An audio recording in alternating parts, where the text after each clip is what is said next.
Hello The Winner, jumpa lagi di channel saya, Budiono Lee. Kali ini saya akan mencoba membagikan beberapa tips untuk menjadi agen properti yang profesional.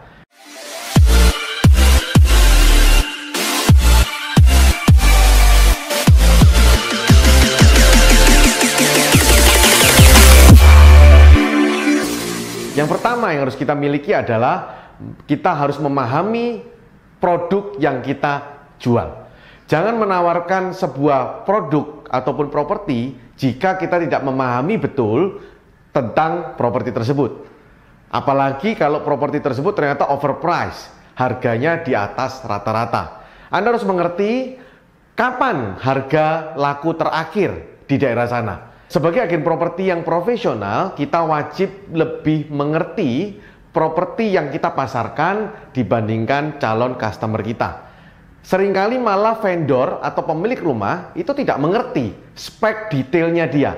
Baru-baru ini saya mencoba memasarkan satu buah properti, ternyata spek yang diberikan vendor salah semua. Akhirnya terpaksa saya yang harus mengecek ke developer untuk mengecek ukuran pastinya, lebar, panjang, dan letak lokasinya. Sebagai agen properti yang profesional, kita harus mau memahami hal-hal yang detail. Jadi kita bukan sekedar menyampaikan pesan, tetapi kita harus bisa mengolah pesan ini menjadi matang. Kita adalah kokinya, kita adalah juru masaknya.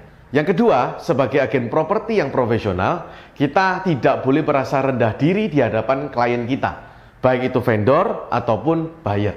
Karena pada waktu kita merasa rendah diri di hadapan mereka, maka kita tidak akan berani mengutarakan pendapat kita. Bahkan kita tidak berani negosiasi dengan mereka. Bahkan untuk menelepon mereka pun kita tidak percaya diri. Bagaimana supaya kita tidak merasa rendah diri? Kembali yang poin pertama tadi, Anda harus menguasai produknya.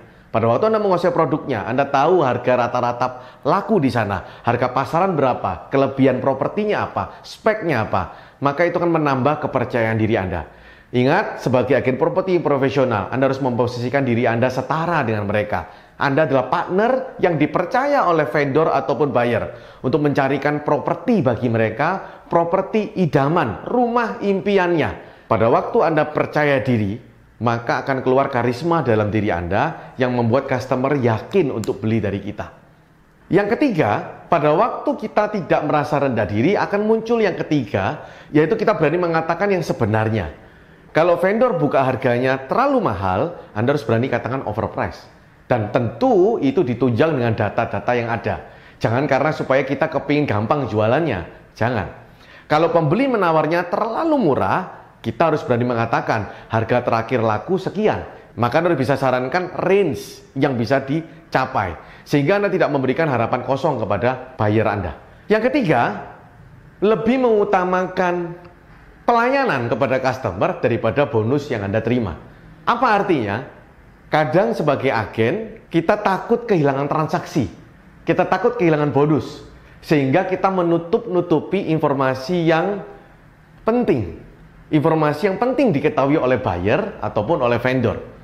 Teman-teman semua, sahabat The Winners, pada waktu kita ketakutan kehilangan bonus, maka kita bisa kehilangan yang lebih besar. Utamakan servis kepada customer daripada bonusnya. Utamakan safety, keamanan bagi penjual ataupun pembeli. Pahami transaksi dengan benar, jaga transaksi dengan benar supaya aman bagi penjual maupun pembeli. Walaupun itu resikonya adalah Anda kehilangan transaksi tersebut. Yang terakhir, sebagai agen properti profesional, kita harus mau belajar. Harus terus mau belajar. Hal penting yang paling harus kita pahami adalah aspek-aspek yang berhubungan dengan legalitas. Sehingga kita bisa menjadi penasehat ataupun advisor untuk customer kita. Kita harus mengerti tentang aspek properti. Kita harus bisa menjawab seperti notaris, walaupun kita bukan notaris, tentang properti. Kita harus bisa menjawab seperti ahli hukum, walaupun kita bukan ahli hukum. Kita harus menguasai aspek-aspek legal, walaupun kita bukan orang yang sekolah di dunia legal. Kita harus mengerti perpajakan walaupun kita bukan orang pajak. Tentu yang berhubungan dengan properti. Anda harus bisa memahami itu. Kalau tidak mengerti, belajar. Belajarnya lewat mana? Banyak cara. 4 hal itu kalau Anda terapkan, Anda bisa belajar menjadi agen yang lebih profesional. Sekian dari saya, sekarang pasti bisa.